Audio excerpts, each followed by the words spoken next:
All right, on today's episode of Python Papi, we're back inside our smart contracts project. Let's have a look at what we went over today.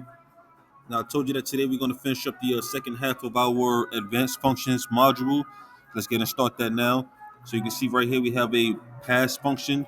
So this right here allows us to actually get our function going without actually writing it out.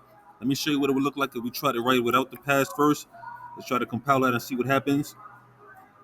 It'll most likely throw an error because the syntax is incomplete. As you can see, we have an error right here. So what we can do is, even though we don't have our function all the way ready to write out, we can just put this pass here and compile it again, and then it will read our function as a complete function because we use this pass uh, keyword right here. So that's one of the tools we can use as advanced functions. And the other one we use was we return multiple functions.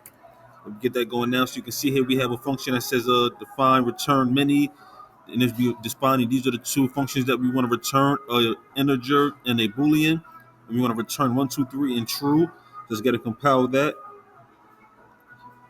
So it's compiled. We're going to go ahead and go over here to deploy it.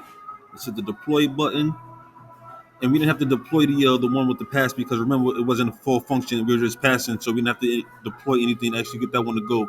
So we're actually going to deploy this one. We're going to open the folder up here. We're going to see what we have.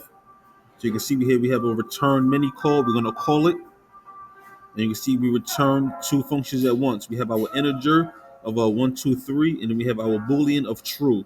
So you can see here, this is how we can return multiple functions at once.